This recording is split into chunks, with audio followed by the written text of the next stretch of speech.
So I'm going to say def read file of file name is reader equals open the file name in read mode, lines equals reader.read lines, reader.close, and return read stuff of those lines.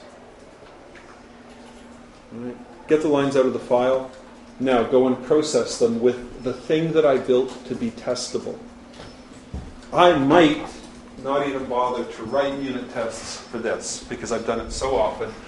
And if that breaks the first time I try to open a file and get lines out, my code will blow up. I might not bother investing effort in creating 3 files on disk and making sure that I can actually read from them. It's not economical to put my testing effort there. Right? I will test this. Absolutely, I will test this. All right? Because I had to think about how to do it. And it's not obvious to me what the answer was when I started. Okay. Now,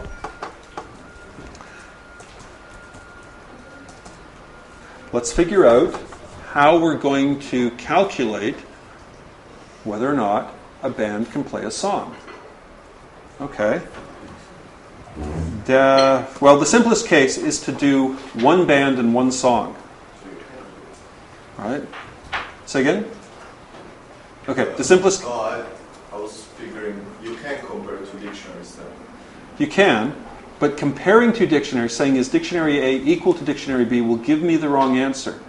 If the band has 5 violins and I only need 2, I can play the song. Double equals on a dictionary is dictionary A equal to other dictionary. We'll say, are all the keys and values exactly the same?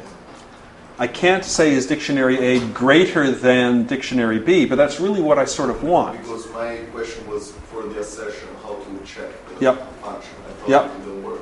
Okay. So let's say dict greater than, or dict includes. Does this dictionary include everything out of that dictionary? Okay. Left and right. Or let's call them outer and inner. Does the outer dictionary include major and minor? Thank you. Musical theme, right? Does the major dictionary include all the stuff from the minor dictionary? How do I tell? Well, let's come back up to our 2 files.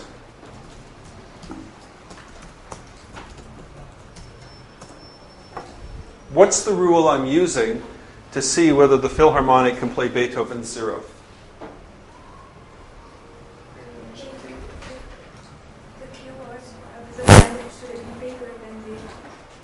Okay.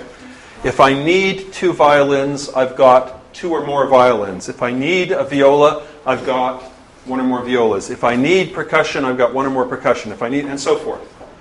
Okay. How do I know that the Berliner Philharmonic can't play Bunkers in the Ukraine? First of all, we also need to check whether the instruments even exist in that. Bingo. Right. So here's the guitar. There isn't even, guitar is implicitly 0 up here, right? The fact that there isn't an entry means guitar 0, so I don't have enough. Right? So the key is not present means we don't have any. So 0 is less than 1, we're done. Okay? So that's the rule we're using. Okay, now that I figured out how to do it by moving my fingers like this on a printed example, right? And I can't think unless I've got things to point at on the page. Let's see if I can turn that into code. So I'm trying to see if major and minor, not clear names any longer. Let's see, including and included. Or have and need. How about have and need? Okay, now I understand which parameter is which. So, for every instrument that's in what I need, if have, let's call them instruments, if have of instrument is greater than or equal to need of instrument, then happy. Else, sad. Okay, basic idea. Obviously doesn't work. Wouldn't it be great if programming languages had happy and sad commands? Okay. Actually, a colleague of mine in Amsterdam really wants programming languages, instead of if-else, to have an or-else. Do this or else. He says it works with people, it should work with programs. So, if, can do it or can play it is, well, as far as you know, we can play it. Okay? If the number I have is greater than or equal to the number I need, can play it is true, otherwise can play it is false, and then return whether or not I can play it. This code is wrong in several ways. Yep, it's wrong in several ways. Okay, what's the first way it's wrong, please? You should delete the can play it equals to true because sometimes if it has been false, it will be false forever. Yep. So the problem is, every time through this loop, I'm checking something and saying, if I've got enough of that instrument, then I can play this song. But that's not really the rule we're using. The rule we're using is if there's any instrument where I don't have enough, then the answer is false. They all have to pass for can play it to be true. If any of them fail, then we fail. So, if the number I have is less than the number I need, can play it becomes false. Right? This is sometimes called a toggle or a one-way switch. Okay. This is sometimes called a toggle or a one-way switch. We put it in one position, right?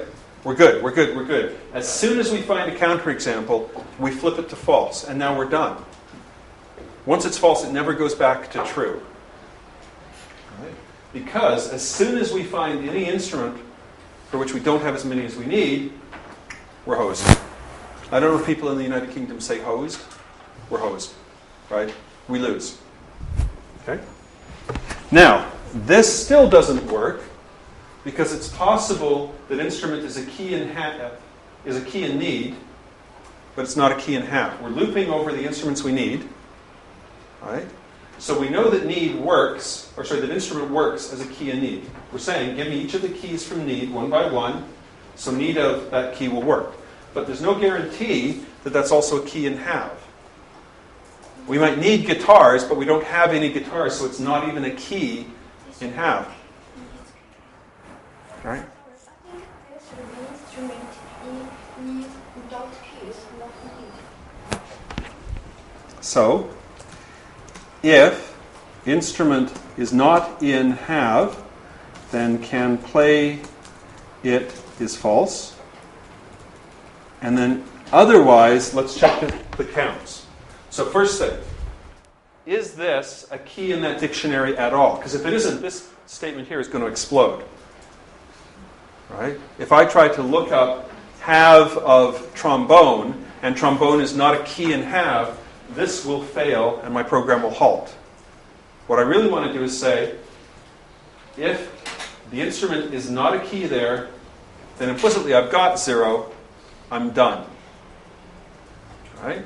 Otherwise, let's compare how many I have with how many I need and make a decision based on that. Okay? Is it there at all? And if it is, do I have as many as I need? So it's a two-stage test.